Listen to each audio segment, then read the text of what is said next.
UPSC जिहाद, जिसको लेकर काफी बवाल हुआ। पहले 100 पर बैन लगाने की मांग की गई, लेकिन कल वो 100 हुआ। आज इसी मुद्दे पर बिंदास बातचीत करेंगे। सर, सबसे पहले तो धन्यवाद, आपने कीमती वक्त हमें दिया। तो सर, जैसे कि आपने मुद्दा उठाया है, मेरा पहला सवाल ये है कि आपके दिमाग में कैसे आया कि इस मुद्दे को उठाना चाहिए, और यूपीएससी जिहाद है क्या? देखिए, किसी भी देश को गुलाम करना है, कब्जा करना है, तो उसके तंत्र में घुसना पड़ता है। ये दुनिया भर में होता रहा है। कई देश ऐसे कब्जे में गए, वहाँ के देश गुलाम हो गए।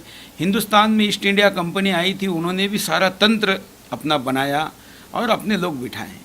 इस वक्त ऐसे तमाम वीडियो आपको सोशल मीडिया पर मिलेंगे जो कहते हैं कि मुसलमानों, ब्यूरोक्रेसी पे कब्जा करो। मैंने अपने शो में सब दिखाए हैं। जब ऐसा मैंने देखा तो मैंने कहा कि ये केवल बातें हो रही है हवा हवा, या ज़मीन पे भी कुछ हो रहा है। तो पता चला कि भारत सरकार ने मनमोहन सिंह के कार्यकाल में अपने कार्यालय में एक ओएसडी रखे थे, जो कि ज़कात फाउंडेशन के अध्यक्ष और जो मुसलमानों को पहला अधिकार है इस देश के संसदों पर, ऐसा कहने वाले प्रधानमंत्री कार्यालय के सबसे पावरफुल व्यक्ति थे। उन्होंने ही भारत के मुसलमानों के लिए भारत में जो कोचिंग सेंटर निकाले यूपीएससी के लिए, वो 5 कोचिंग सेंटर में से 4 मुस्लिम यूनिवर्सिटियों में गए, 1 मुस्लिम बहुल क्षेत्र में गया। तब समझ में आ गया कि ये क्या हो रहा है। हमने तो आवाज़ तभी उठाई थी, लेकिन बाद में पता चला कि इस एग्ज़ाम में लोगों को जो बिठाया जा रहा है उसको अल्पसंख्यक मंत्रालय पैसे देता है मुसलमान के नाम पर। मुसलमान में जातीयवाद नहीं, ऐसा वो कहते हैं, अल्पसंख्यक के नाम पर पैसे लेते हैं। तो पहला आपत्ति तो यही है कि आप अल्पसंख्यक का कब तक कहोगे भाई? 30-40 करोड़ के होने के बाद भी कोई अगर जमात संख्या या समुदाय अल्पसंख्यक है तो उसको कहने वाला तो शातिर है, लेकिन मानने वाला मूर्ख है, ऐसा मैं मानता हूँ, या लाचार है, उसमें हिम्मत नहीं है। मेरे में है तो मैं इस पे प्रश्न उठा रहा हूँ। दूसरा मुद्दा है, आप एक तरफ मुसलमान होने का बेनिफिट सरकार से लेते हैं, प्रिलिमिनरी एग्ज़ाम के लिए आपको लाखों रुपए मिलते हैं, लेकिन मेरा हिंदू भाई अगर एग्ज़ाम देना चाहता है तो अपनी माँ का मंगलसूत्र बेचना पड़ता है और पिता की ज़मीन जायदाद को गिरवी रखना पड़ता है, तब जाके दिल्ली में आके धक्के खाता है। तो क्या ये भेदभाव नहीं है? क्या ये डॉक्टर बाबा साहब अम्बेडकर ने बनाए हुए संविधान और उसकी भावना की हत्या नहीं है? है। इतना ही नहीं, इसके अंदर बड़े बड़े गेम, बड़ा ऐसे सिस्टमेटिक प्लान किया गया। एक तो मुसलमान के नाम पे पैसे लिए, फिर आपने ओबीसी के नाम पे रिजर्वेशन लिया। तो हमारे हिंदू भाई का जो रिजर्वेशन है उसका 60% हिस्सा एवरेज मुसलमान ले रहा है। तो क्या इस पे आवाज़ नहीं उठानी चाहिए? तीसरा, उसके कारण उसको उम्र में ज़्यादा लाभ मिल रहा है। मतलब एक तरफ वो मुसलमान होने का फ़ायदा उठा रहा है, एक तरफ जाति का फ़ायदा उठा रहा है, और इस्लाम कहता है कि भाई कोई जाति नहीं है। तो ये क्या तंत्र है भाई? तो आप ओबीसी का फ़ायदा उठा रहे हो, फिर आपके परीक्षा का अटेम्प्ट देने का मौका आपको मिलता है 9, जनरल को मिलता है 6, उम्र का फ़ायदा आपको मिल रहा है 35 वर्ष, दूसरे को मिल रहा है 32 वर्ष, मतलब 3 वर्ष बहुत बड़े कंपटीशन एग्ज़ाम में। और उसके बाद ये ध्यान में आ रहा है कि लिखित परीक्षा में जो है उनको जितने मार्क मिलते हैं उनसे ज़्यादा मार्क इंटरव्यू में मिल रहे हैं। तो कैसे, कहाँ में से मिल रहे हैं इंटरव्यू में, क्यों दिए जा रहे हैं? फिर सबसे खतरनाक मुद्दा, परीक्षा का पेपर लिखने वाला मुसलमान, परीक्षा का पेपर देने वाला मुसलमान और परीक्षा का पेपर चेक करने वाला मुसलमान, ये चयन उर्दू भाषा के कारण सेट हो रही है। तो भाई ज़्यादा मार्क्स मिल रहे हैं, और कितने ज़्यादा मिल रहे हैं? तो भारत के इस देश में उर्दू के इतने ज़्यादा लोग ना होते हुए भी जितने स्टूडेंट यूपीएससी में बैठ रहे हैं उनमें सबसे ज़्यादा, और कई जगह तो 2 से 3 गुना ज़्यादा पासिंग का परसेंटेज उर्दू का ज़्यादा है, हिंदी इंग्लिश का नहीं है। लोग तो ऐसा मानते हैं कि इंग्लिश पढ़ने वाला बहुत होशियार होता है, लेकिन उर्दू पढ़ने वाला कहाँ से होशियार हो गया भाई? अच्छा, अगर होशियार हो गया, यूपीएससी में आपने 140% की ग्रोथ है, 140%, तो आपकी डॉक्टर में क्यों नहीं है, इंजीनियर में क्यों नहीं है, आईएम में क्यों नहीं है, बाकी जगह पर क्यों ग्रोथ नहीं है? तो ये ग्रोथ इसी जगह पर क्यों हो रही है? क्योंकि आपने पूरा तंत्र विकसित किया है।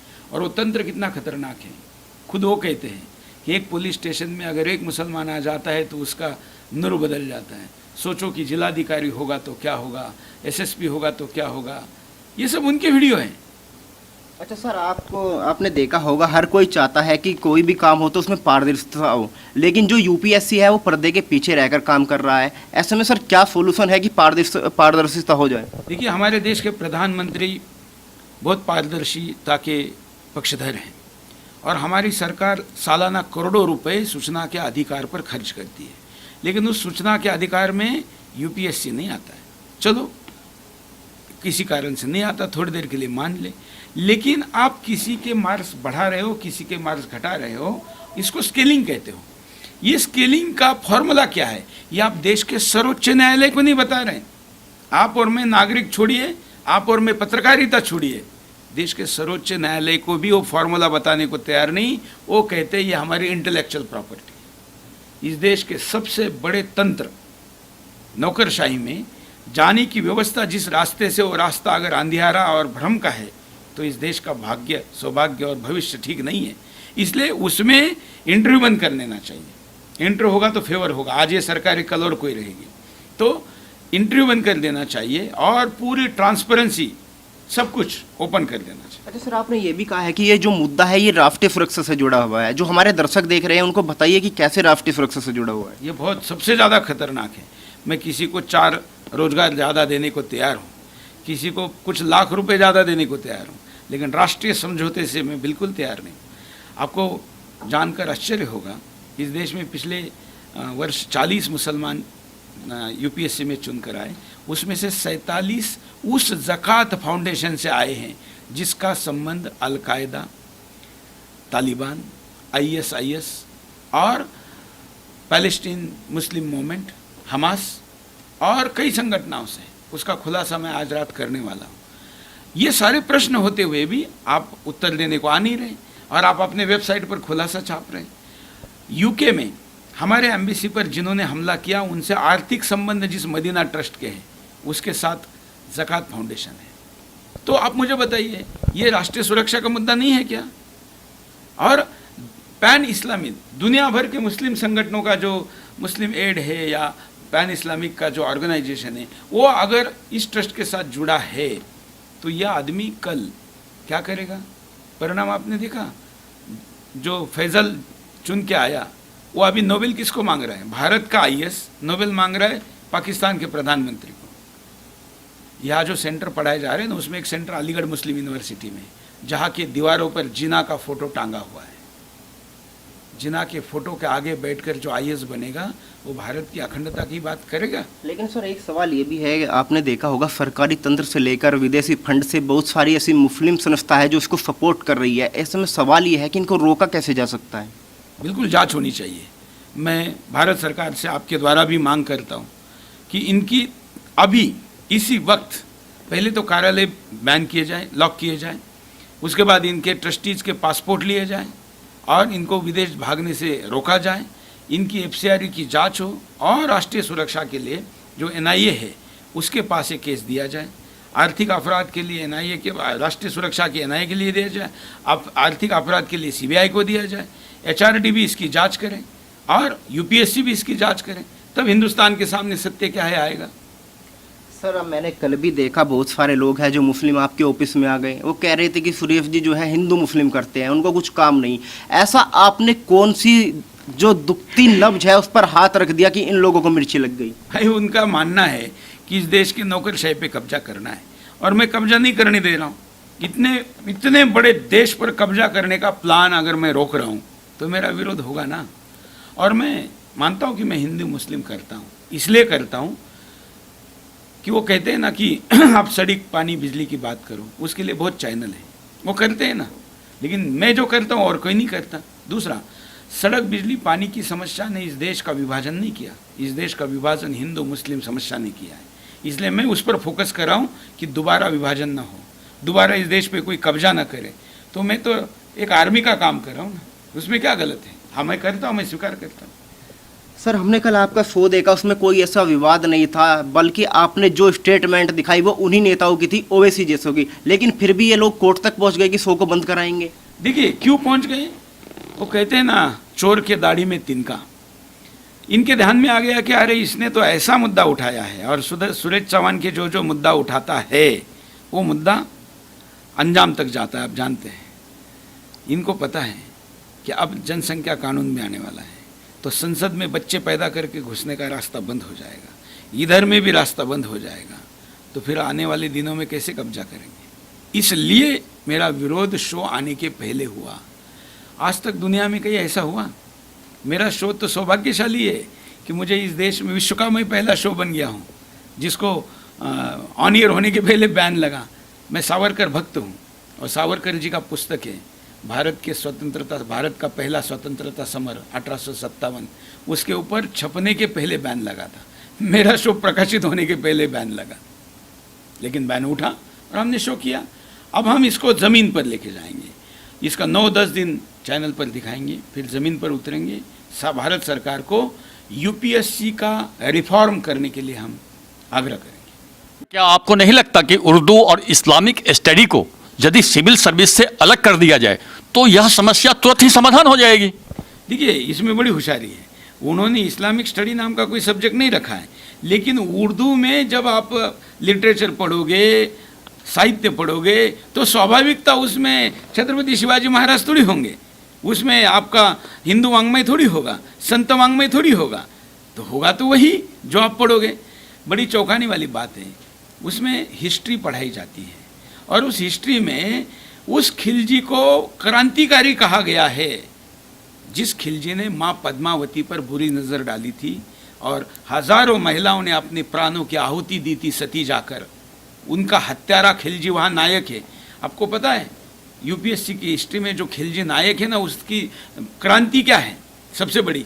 उन्होंने इस देश में लोंडागिरी, लड़के से लड़के ने संबंध रखने को अधिकृत करके उनके रेट तय कर दिए गए थे।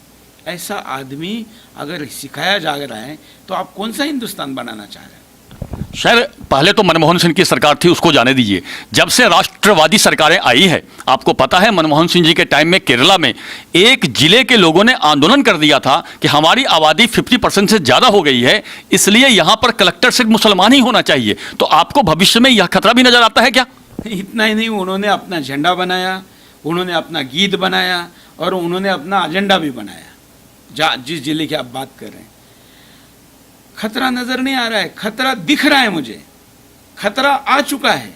इस कैंसर का गैंग्रीन शरीर के बड़े हिस्से में पहुंच चुका है। अब दो प्रकार के लोग होते हैं। कुछ लोगों को थोड़ा दूर का दिखता है, तो जिसको नहीं दिखता ना उसको लगता है कि ये झूठ बोल रहा है, या कई लोगों को दिखने के बाद भी दम नहीं होता, मर्दनगी नहीं होती, तो जो मर्द नहीं है वो छुपने का बहाना ढूंढता है और फिर कहता है कि दिख नहीं रहा है। शुतुरमुर्ग होके नहीं चलेगा। शुतुरमुर्ग नाम का प्राणी होता है, दर्शकों जरा गूगल सर्च कर लेना। जब तूफान आता है ना, रेत का, रेगिस्तान में होता है ये, तो ये क्या करता है, अपना जो मुंडी है वो रेती में डाल देता है। इसको लगता है कि मैंने अपनी मुंडी उसमें डाल दी तो तूफान बंद हो जाएगा, लेकिन तूफान उसको लेकर चला जाता है। आज का हिंदू शुतुरमुर्ग की हरकत कर रहा है। अगर इस हरकत में जाएगा तो उसका ख़त्म होना तय है। हमारे पास दो विकल्प हैं, या तो बाकी लोगों के जैसा अपना अपना काम करो, करियर करो। मेरे पास इतना बड़ा चैनल है, मुझे क्या ये करने की ज़रूरत है? ये लड़ाई मेरी व्यक्तिगत लड़ाई नहीं है, ये लड़ाई सार्वजनिक हित की लड़ाई है। लेकिन नुकसान मैं अकेला झेल रहा हूँ, मैं तैयार हूँ, लेकिन आप लोग साथ दें। नहीं, आपको कैसे लगता है, जैसे कि ओवैसी जैसे लोग बोलते हैं कि मैं बाय चॉइस इंडियन हूं, जबकि यह साबित हो चुका है कि आज़ादी से पहले जब सर्वेक्षण हुआ था, जनमत संग्रह हुआ था, तो 90-95% मुसलमानों ने पाकिस्तान के पक्ष में वोट दिया था और यहां से सिर्फ 10% ही मुसलमान गए। तो वैसे मुसलमान जिन्होंने कि पाकिस्तान के पक्ष में वोट दिया था वो तो ऑलरेडी हिंदुस्तान में रह गए। फिर ओवैसी जैसे आदमी बाय चॉइस का नाम क्यों लेते हैं? क्या हिंदू को आंखों में धूल झोंकने की प्रक्रिया नहीं है? देखिए, वो तो धूल झोंक ही रहे हैं, ये तो उनका मेन काम है।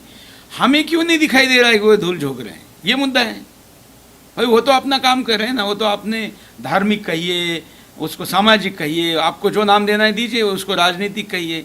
ओवैसी जो कर रहा है ये राजनीति नहीं है, अराष्ट्रनीति है, ठीक है ना? इसलिए हमें तो राजनीति नहीं, राष्ट्रनीति करनी है। धन्यवाद सर। ये थे हमारे साथ सुरेश चौहान जी, हिंदू हृदय सम्राट। हम इनका तहे दिल से स्वागत करते हैं, अभिनंदन करते हैं। नमस्कार। नमस्कार।